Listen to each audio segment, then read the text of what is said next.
Details చూస్తే తెలంగాణలోని చేవెళ్ల నుంచి ఓ దఫా లోక్సభకు ఎన్నికైన మాజీ ఎంపీ కొండా విశ్వేశ్వరరెడ్డితో బీజేపీ రాష్ట్ర వ్యవహారాల ఇన్ఛార్జ్ తరుణ్ చుగ్, పార్టీ రాష్ట్ర అధ్యక్షుడు బండి సంజయ్లు భేటీ అయ్యారు.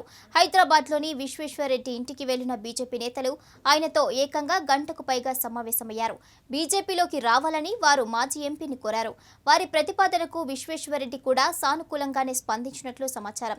ఇక జూలై 1న బీజేపీ జాతీయ అధ్యక్షుడు జేపీ నడ్డా సమక్షంలో బీజేపీలో చేరేందుకు ఆయన సుముఖత వ్యక్తం చేసినట్లుగా వార్తలు వినిపిస్తున్నాయి.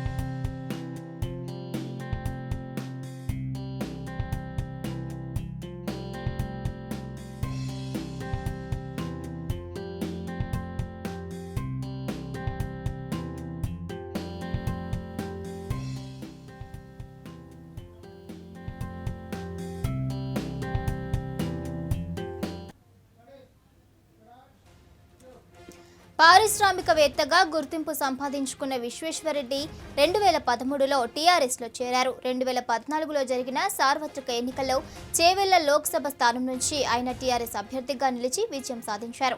అయితే 2018లో ఆయన టీఆర్ఎస్తో విభేదించి పార్టీ నుంచి బయటకు వచ్చారు. ఆ తర్వాత కాంగ్రెస్ పార్టీలో చేరారు. అయితే కాంగ్రెస్ పార్టీలో ఇమడలేక 2021 మార్చిలో ఆయన కాంగ్రెస్ పార్టీకి కూడా రాజీనామా చేశారు. ఏడాదిగా ఆయన ఏ పార్టీలో లేకుండానే కొనసాగుతున్నారు.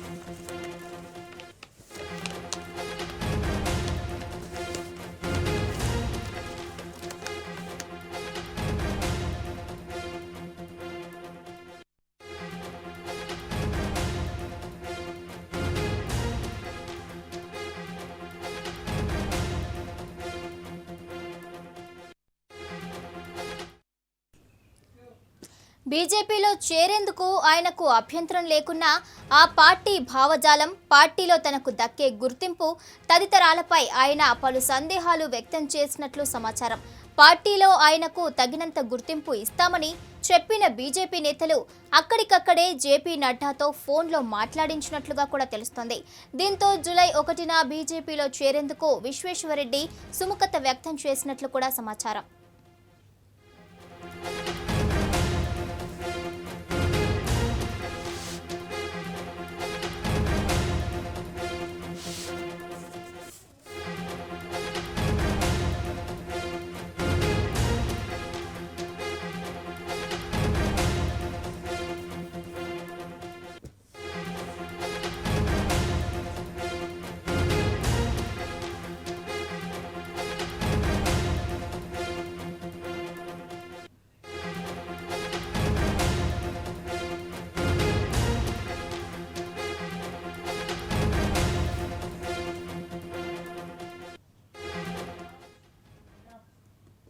కేంద్ర ఆర్థిక శాఖ మంత్రి నిర్మలా సీతారామన్తో టీఆర్ఎస్ కీలక నేత మంత్రి హరీష్ రావు భేటీ అయ్యారు. జీఎస్టీ కౌన్సిల్ సమావేశాల్లో పాలు పంచుకునే నిమిత్తం చండీగఢ్ వెళ్లిన హరీష్ రావు మర్యాదపూర్వకంగానే సీతారామన్తో భేటీ అయినట్లు సమాచారం. ఈ భేటీలో తెలంగాణకు చెందిన అంశాలేమీ కూడా ప్రస్తావనకు రాలేదని కూడా సమాచారం. కేంద్ర ప్రభుత్వానికి పన్నుల రూపమేనా తెలంగాణ చెల్లించిన మొత్తం రాష్ట్ర అభివృద్ధి కోసం తెలంగాణకు కేంద్రం విడుదల చేసిన నిధులపై బీజేపీ టీఆర్ఎస్ల మధ్య కొనసాగుతున్న మాటల యుద్ధం నేపథ్యంలో నిర్మలా హరీష్ల భేటీ ప్రాధాన్యం సంతరించుకుంది. తనతో హరీష్ రావు భేటీ అయిన విషయాన్ని నిర్మలా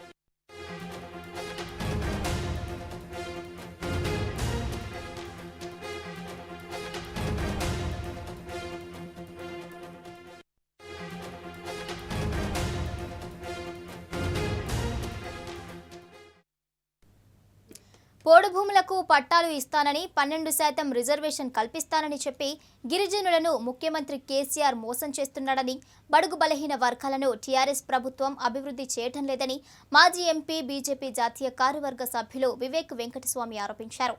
పెద్దపల్లి జిల్లా రామగుండంలో ఆయన మాట్లాడుతూ, దేశంలో ఎన్ని ఇబ్బందులు ఉన్నప్పటికీ ఇండియన్ ఎకానమీని మోడీ ప్రపంచంలో టాప్లో ఉంచుతున్నారని అన్నారు. అవినీతిలో తెలంగాణ రాష్ట్రం దేశంలో నంబర్ 1గా ఉందని మోడీ చెప్పారని, తెలంగాణ వచ్చే ఎన్నికల్లో బీజేపీని అధికారంలోకి తీసుకురావడానికి మోడీ కంకణం కట్టుకున్నారని వివేక్ అన్నారు. వివేక్తో పాటు రాష్ట్ర నాయకులు బల్మురి, వనితా అమరేందర్ రావు, కౌశిక లతాహరి తదితరులు పాల్గొన్నారు.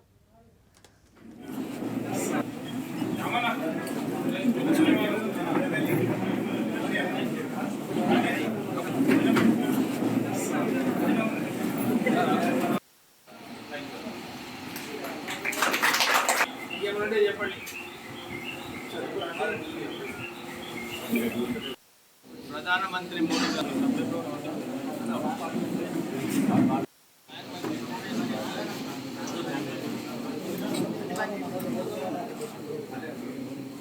ఎవరు మాట్లాడకూడదు, వాళ్ళు ఉంటే బంద్ చేసి చెప్పండి.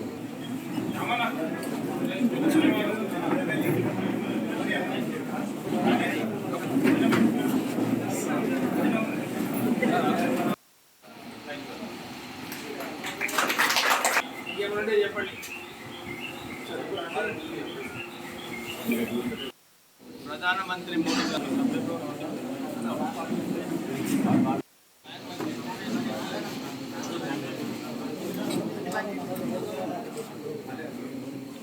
ఎవరు మాట్లాడకూడదు, వాళ్ళు ఉంటే బంద్ చేసి. చెరువులు, కాలువల పరిరక్షణ కోరుతూ ర్యాలీ నిర్వహించి తహసీల్దార్కు రైతులు, మత్స్యకారులు, గౌడ సంఘ నాయకులు, ప్రజలు వినతి పత్రాన్ని అందజేశారు. మంచిర్యాల జిల్లా జన్నారం మండలంలోని పొనకల్ గ్రామ శివారులో గల సర్వే నంబర్ 400 ఊర చెరువును కబ్జాదారుల కబంధ హస్తాల నుండి విముక్తి కలిగిస్తూ హద్దురాళ్లు ఏర్పాటు చేయాలని డిమాండ్ చేశారు. పొనకల్ గ్రామ శివారులోని వెరువు, ఒడ్డేపల్లి చెరువులు రోజురోజుకు కబ్జాకు గురవుతున్నాయి. 2016 నుండి ఇప్పటి వరకు కబ్జాల విషయమై ఎన్నిసార్లు ఫిర్యాదు చేసినా ఇప్పటి వరకు ఎలాంటి స్పందన లేదన్నారు. చెరువు శిఖాల్లో ఎలాంటి లావాదేవీలు జరగకుండా కఠిన చర్యలు తీసుకోవాలని కోరారు.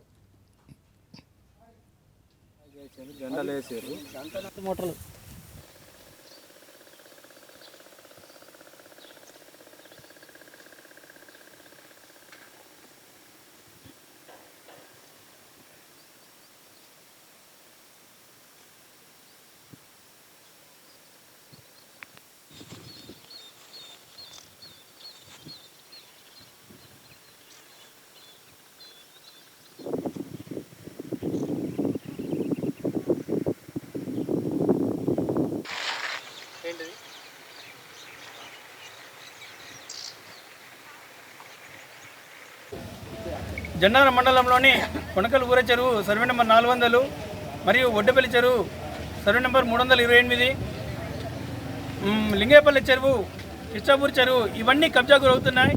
వీటిని పరిరక్షించడానికి కొరకై 2016 నుండి హద్దురాలు ఏర్పాటు చేయాలని ఇప్పటి వరకు ఎన్నోసార్లు వినతి పత్రం ఇవ్వడం జరిగింది. ఇప్పటివరకు దానిపైన ఎలాంటి చర్యలు లేవు. కాబట్టి వెంటనే ఈ కబ్జాదారుల నుండి దీని యొక్క కబ్జాను అరికట్టాలని చెప్పేసి మేము సభాముఖంగా కోరుతున్నాము. విషయం ఏమిటంటే, ఈ కబ్జాలో ఎందరో ఇండ్లు కడుతున్నారు. అయినప్పటికీ మరి ఏ అధికారి వాళ్లకు అనుమతులు ఇస్తున్నారో తెలియదు. ఇప్పుడు ప్రస్తుతానికి 2 ఇండ్లు నిర్మాణం జరుగుతున్నాయి సర్వే నెంబర్ 400 పొనకల్ ఊర చెరువులో. వాటిని ఆపాలని చెప్పేసి మేము కోరుతున్నాం. దీనిలో గ్రామ ప్రజలు, ఆయకట్టు రైతులు, మత్స్యకారులు, గౌడ సంఘం వారు మరియు సామాజిక కార్యకర్తలు అందరూ పాల్గొన్నారు. ఎందుకంటే ప్రతి ఒక్కరికి కూడా చెరువు లేకపోతే భూగర్భ జలాలు ఉండే అవకాశాలు లేవు. కాబట్టి చెరువులను పరిరక్షించాల్సిన బాధ్యత ప్రతి ఒక్కరి పైన ఉంది. దీనిపైన అధికారులు, నాయకులు స్పందించి దయచేసి మా ప్రజా సంక్షేమం కొరకు చెరువుల్ని పరిరక్షించాల్సిందిగా మేము కోరుతున్నాం. మాది పొనకలు, మాకు చెరువు ఉంది మీద. చెరువులో ఏ ఊరోళ్ళో ఎక్కడోళ్ళో వచ్చి మాకు ఎవరికి తెలియకుండా అందులో ఇండ్లు కడతారు. ఆ ఇండ్లను ఆపాలి. దాని కింద ఉన్నది అందులో చెరువు అయితే నీళ్లు అయితే మాకు నీళ్ళ తలం లేదు. ఎక్కడి నుంచి వచ్చి అందులో ఇండ్లు కడతారు. పొరుగు ఊరోళ్ళు, మా ఊరోళ్ళు కాదు. మా హద్దులో మాత్రం ఎవరు రావద్దు. అందుకోసం మేము ఇంతమంది సమేత అయినా వీడికి వచ్చినాం. మా ఊరు మొత్తం గ్రామ ప్రజలంతా దయచేసి మాది మాకు కావాలి. అలా ఎవరు ఇల్లు కావద్దు, ఏది కావాలి రావద్దు. ఆదిలాబాద్ జిల్లా కేంద్రంలోని కేఆర్కే కాలనీలో నెలకొన్న సమస్యల పరిష్కారం కోసం ప్రజలకు మద్దతుగా కాంగ్రెస్ పార్టీ ఆధ్వర్యంలో కలెక్టరేట్ కార్యాలయాన్ని ముట్టడించారు. కాలనీలో మౌలిక వసతులతో పాటు అర్హులైన నిరుపేదలందరికీ డబుల్ బెడ్రూమ్ ఇళ్లు, రేషన్ కార్డులు, పింఛన్లు ఇవ్వాలని డిమాండ్ చేశారు. ఈ కార్యక్రమంలో జిల్లా అధ్యక్షులు సాజిద్ ఖాన్, ఏఐసీసీ సభ్యురాలు సుజాతలతో పాటు జెడ్పీటీసీ గోక గణేష్ రెడ్డి తదితరులు పాల్గొన్నారు.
ఎన్నికల్లో వైసీపీ లక్ష్యం నినాదం ఏమిటన్న విషయాలపై ఆ పార్టీ ప్రధాన కార్యదర్శి విజయసాయిరెడ్డి కీలక వ్యాఖ్యలు చేశారు.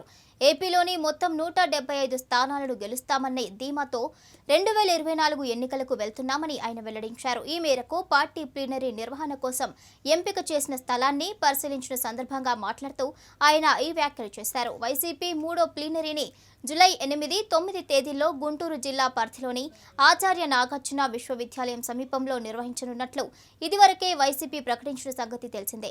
ఈ క్రమంలో పార్టీ మరో ప్రధాన కార్యదర్శి సజ్జల రామకృష్ణారెడ్డి, పార్టీ కార్యక్రమాల సమన్వయకర్త తలసిల రఘురాం తదితరులతో కలిసి సాయిరెడ్డి ప్లీనరీ జరిగే ప్రాంతాన్ని పరిశీలించారు.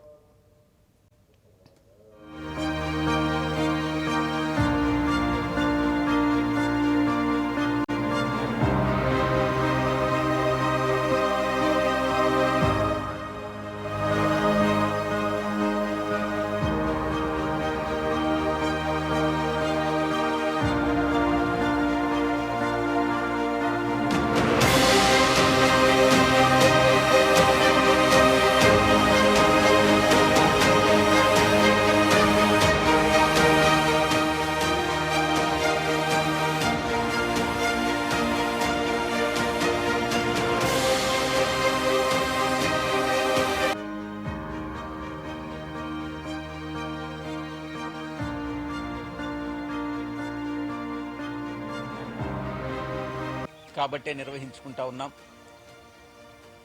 ఈ 22 తర్వాత మీ అందరికీ కూడా నేను ఈ వేదికపై నుంచి చెప్తా ఉన్నాను, మళ్ళీ తిరిగి 2027లో మళ్ళీ అధికారంలోకి వచ్చి 2022 ఇప్పుడు నిర్వహించుకుంటున్నాం. 5 సంవత్సరాల తర్వాత 2027లో మళ్ళీ కూడా అధికారంలోకి వచ్చిన తర్వాత ప్లీనరీ సమావేశాలు నిర్వహించుకుంటాం, ఘనంగా నిర్వహించుకుంటాం. ఎంతో మనోధైర్యంతో మేము ఈ విషయాన్ని చెప్పడం జరుగుతుంది. ఒకటే ఒక సిద్ధాంతం మీద మా పార్టీ అంతా కూడా, మా పార్టీ యొక్క నాయకులందరం కూడా ఏకత్రాటి మీద నడవడం జరుగుతుంది. Kick Babu out, get the power and serve the people. ఇదే నినాదంతో మేము 2024లో జరిగేటటువంటి ఎన్నికల్లో మేము మళ్ళీ తిరిగి అధికారంలోకి 175 స్థానాలకు 175 కైవసం చేసుకుంటామన్న ధీమాతో మేము ఎన్నికలకు వెళ్తా ఉన్నాం. ఈ నెల జూలై మాసం 8, 9వ తారీఖుల్లో రాష్ట్ర స్థాయి ప్లీనరీ సమావేశాలు ఇక్కడ జరుగుతాయి. నియోజకవర్గ స్థాయి సమావేశాల్ని నిన్నటితో పూర్తి చేసుకున్నాం. ఈ రోజు, రేపు, ఆ మరుసటి రోజు 3 రోజులు జిల్లా స్థాయి సమావేశాలు జరుగుతూ ఉన్నాయి. ఆ తర్వాత 8, 9వ తారీఖుల్లో రాష్ట్ర స్థాయి ప్లీనరీ సమావేశాలు జరుగుతాయి. మా ప్లీనరీ సమావేశాలు మిగతా వాటికన్నిటికన్నా భిన్నంగా ఉంటుంది. మిగతా ఈ యొక్క ప్లీనరీ సమావేశాలంటే అర్థం రాష్ట్ర స్థాయిలో ఉన్నటువంటి కార్యకర్తలు, ప్రజాప్రతినిధులు, నామినేటెడ్ పోస్టులకు ఇచ్చినటువంటి వాళ్ళు ప్రతి ఒక్కరూ కూడా హాజరవుతారు.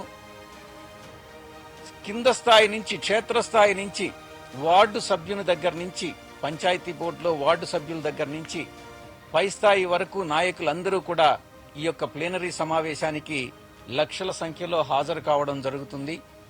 మొదటి రోజు అధ్యక్షుల ప్రారంభోపన్యాసంతో ఈ యొక్క సమావేశం ప్రారంభమవుతుంది. మళ్లీ తిరిగి అధ్యక్షుల వారు మళ్లీ సందేశం చివరిగా 9వ తారీఖు సాయంకాలం ఇస్తారు.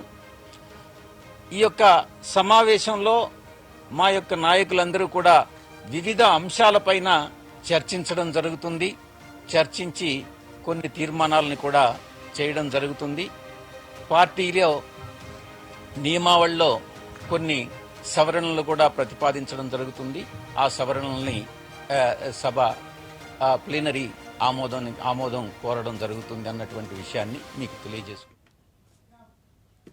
రాబోయే రోజుల్లో ప్రతి గ్రామంలో బీజేపీ జెండా ఎగురవేస్తామని ఆ పార్టీ ఎమ్మెల్యే ఈటెల రాజేందర్ అన్నారు. దామెర మండలం ఊరుగొండ గ్రామంలో పార్టీ జెండాను ఆవిష్కరించిన అనంతరం ఈటెల మాట్లాడుతూ సీఎం కేసీఆర్ రాజకీయ జీవితకాలం చెల్లిపోయిందన్నారు. ఆరిపోయే దీపానికి వెలుగెక్కువ అని, టీఆర్ఎస్ ఆరిపోయే దీపమని అన్నారు. తెలంగాణలో లుచ్చా రాజకీయాలకు కేసీఆర్ తెర లేపుతున్నారన్నారు. తెలంగాణలో సంక్షేమ పథకాలు సరిగ్గా అమలు చేయని కేసీఆర్ దేశంలో రాజకీయాలను వెలుగబెడతారంట అని ఎద్దేవా చేశారు. ప్రభుత్వం 100 కోట్ల నిధులను గోల్మాల్ చేశారని ఈటెల రాజేందర్ విమర్శించారు. దక్షిణ భారతానికి ముఖద్వారం లాంటి తెలంగాణ, ఈ తెలంగాణ గడ్డ మీద భారతీయ జనతా పార్టీ ఎగరాలని చెప్పి, జెండా ఎగరాలని చెప్పి ఇలా జాతీయ సమావేశం పెట్టుకుంటే ఎవరు కట్టుకోవాలి ఫ్లెక్సీలు, ఎవరు పెట్టుకోవాలి హోర్డింగ్స్, ఎవరు రాసుకోవాలి, ఎవరు వేసుకోవాలి పోస్టర్లు, మనం చేసుకోవాలి. కానీ ఎంత మూర్ఖుడు అంటే ఇక్కడ తాను ఏదో ఎలగబెట్టినట్టుగా తన ఫోటో తెలంగాణ ప్రజలు అసహించుకున్నప్పటికి కూడా మళ్ళీ నా ఫోటోను కనపడాలని చెప్పి, ఇక్కడ మోడీ గారి ఫోటో కనబడద్దు, భారతీయ జనతా పార్టీ నాయకుల ఫోటో కనబడద్దని చెప్పి 33 కోట్ల రూపాయలు పెట్టి హైదరాబాద్లో ఉన్న అన్ని హోర్డింగ్స్ బుక్ చేసుకొని వారం రోజుల నుంచి మొత్తం అక్కడ ఫ్లెక్సీలు పెట్టుకొని, హోర్డింగ్స్ పెట్టుకొని తన అసహించుకునే ముఖాన్ని ప్రదర్శించే ప్రయత్నం చేస్తున్నాడు. ఈ ప్రాంత ప్రజానికం నాకు మోడీ గారు కావాలి, మోడీ గారు రావాలని చెప్పి ఎదురు చూస్తున్నటువంటి ఆ ఫోటోను మాత్రం నిషేధ ప్రయత్నం చేస్తున్నాం. కానీ నేను అంటున్నా, మీ ఫోటో ఫ్లెక్సీల మీద ఉంటుంది, నీ ఫోటో హోర్డింగ్ల మీద ఉంటుంది, మోడీ గారి ఫోటో ప్రజల హృదయాల్లో ఉంటుంది. ఇవాళ నీ ఫోటో వర్షం పడితే పోతుంది, మున్సిపాలిటీ వాడు తీసేస్తాడు, కానీ మా మోడీ గారి ఫోటో ఎప్పుడు తిరిగిపోతుంది. ఇవాళ ఈయనట ఇంతకుముందు ఎవరు చెప్పిండు, కూట్ల రాయి తీయలేనోడు ఏట్ల రాయి తీసినట్టు. ఇక్కడ ఏం వెలగబెడుతున్నామని చెప్పి గుజరాత్లో యాడ్స్ ఇస్తావు. నీ ముఖం గుజరాత్ కావాలన్నా, నీ ముఖం బొంబాయిలో కనబడన్నా, నీ ముఖం ఢిల్లీలో కనబడన్నా, నీ ముఖం కలకత్తాలో కనబడన్నా, నీ ముఖాన్ని ఇక్కడ నిషేధిస్తే నీ ముఖాన్ని అక్కడే తీసుకో ప్రయత్నం చేస్తుంది. కానీ ఎంత బతిలాడినా శాలువాళ్ళు పట్టుకొని బుకేలు పట్టుకొని ఒక్కసారి అపాయింట్మెంట్ ఇవ్వండి అని చెప్పి అడిగితే నీ ముఖం మాకొద్దు అని చెప్పి తిరస్కరిస్తున్నా కూడా సిగ్గు లేకుండా పోతున్న వ్యక్తి కేసీఆర్. మీరు ఉన్న చూసినా ఇవాళ ఫోటో వచ్చింది గవర్నర్ గారి దగ్గర. చీఫ్ జస్టిస్ ఎక్కడ ప్రమాణ స్వీకారం చేసిండు? రాజ్ భవన్ రాజ్యాంగ పరిరక్షకురాలు ఈ రాష్ట్రంలో గవర్నర్ గారు మీకు తెలవాలే. ముఖ్యమంత్రి గారు కూడా దక్షిణ భారతానికి ముఖద్వారం లాంటి తెలంగాణ. ఈ తెలంగాణ గడ్డ మీద భారతీయ జనతా పార్టీ ఎగరాలని చెప్పి, జెండా ఎగరాలని చెప్పి ఇలా జాతీయ సమావేశం పెట్టుకుంటే ఎవరు కట్టుకోవాలి ఫ్లెక్సీలు, ఎవరు పెట్టుకోవాలి ఓటింగ్స్, ఎవరు రాసుకోవాలి, ఎవరు వేసుకోవాలి పోస్టర్లు, మనం చేసుకోవాలి. కానీ ఎంత మూర్ఖుడు అంటే ఇక్కడ తాను ఏదో ఎలగబెట్టినట్టుగా తన ఫోటో తెలంగాణ ప్రజలు అసహించుకున్నప్పటికి కూడా మళ్ళీ నా ఫోటోను కనపడాలని చెప్పి ఇక్కడ మోడీ గారి ఫోటో కనబడద్దు.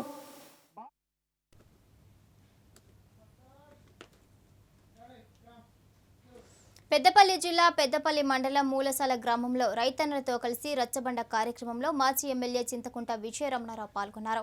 అనంతరం టీఆర్ఎస్ మరియు బీజేపీ పార్టీల నుండి 100 మంది మాజీ ఎమ్మెల్యే చింతకుంట విజయరమణారావు సమక్షంలో కాంగ్రెస్ పార్టీలో చేరారు. ఈ కార్యక్రమంలో మండల పార్టీ అధ్యక్షులు కడల శ్రీనివాస్, మాజీ వైస్ ఎంపీపీ కటుకూరి సుధాకర్ రెడ్డి తదితరులు పాల్గొన్నారు.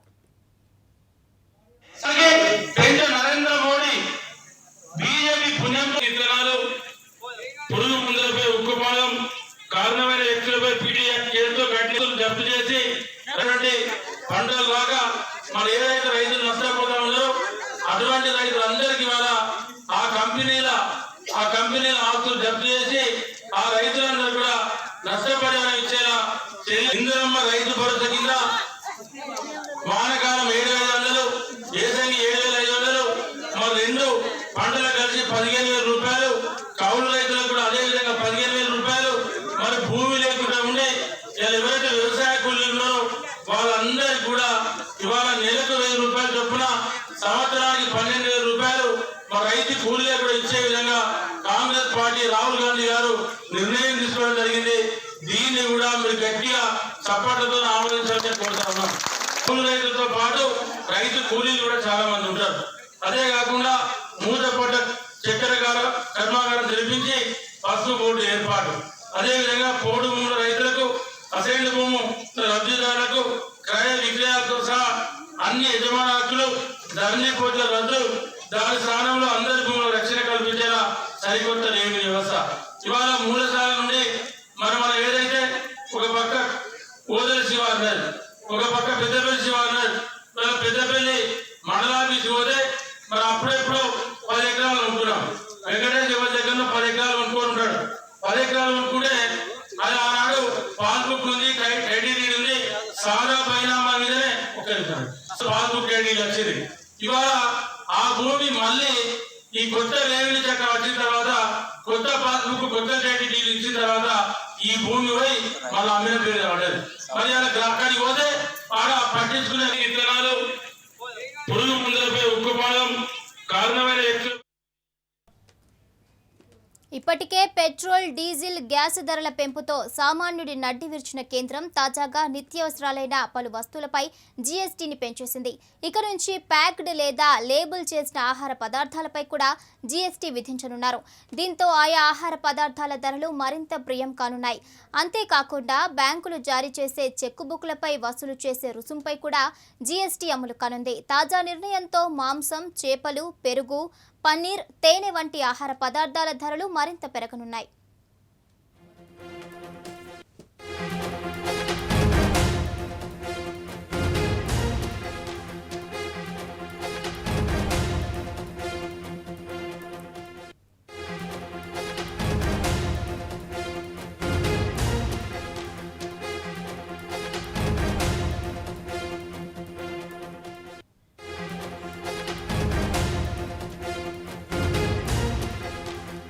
కేంద్ర ఆర్థిక మంత్రి నిర్మలా సీతారామన్ నేతృత్వంలో ఢిల్లీలో 47వ జీఎస్టీ కౌన్సిల్ సమావేశం జరిగింది. ఆ సమావేశంలో పలు వస్తువులపై జీఎస్టీ పెంచుతూ నిర్ణయాన్ని తీసుకున్నారు. గోధుమ పిండి, పఫ్డ్ రైస్, పెరుగు, లస్సీ, మజ్జిగ మరియు పన్నీర్ వంటి ముందే ప్యాక్ చేయబడిన, లేబుల్ చేయబడిన ఆహార పదార్థాలను జీఎస్టీ పరిధిలోకి తీసుకొచ్చారు.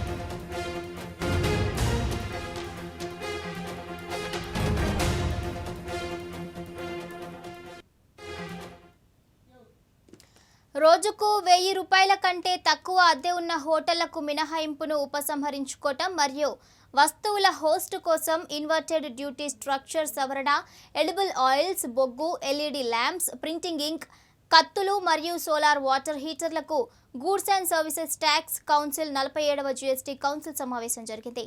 ఆ సమావేశంలో పలు వస్తువులపై జీఎస్టీ పెంచుతూ నిర్ణయం తీసుకుంది.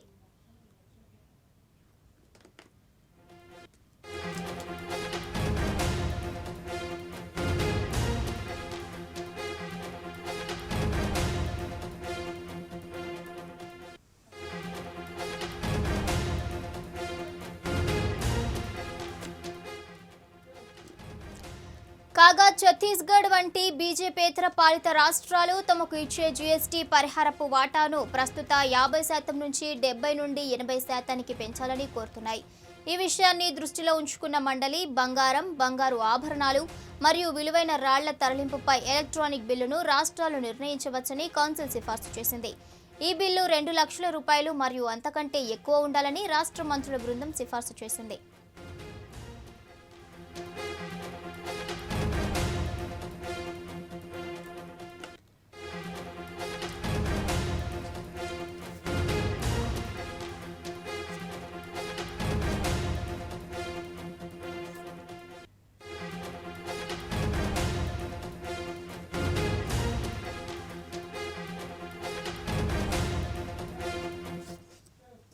ముందుగా ప్యాక్ చేసిన కూల్ డ్రింక్స్, లేబుల్ చేసిన మాంసం, చేపలు, పెరుగు, పన్నీర్, తేనె, ఎండిన చిక్కుళ్ళు, ఎండిన మఖానా, గోధుమలు, ఇతర తృణధాన్యాలు, గోధుమ పిండి, బెల్లం, పఫ్డ్ రైస్, సంబంధిత అన్ని ఉత్పత్తులు, సేంద్రియ, కంపోస్టు ఎరువుకు ఇకపై జీఎస్టీ మినహాయింపు వర్తించదు.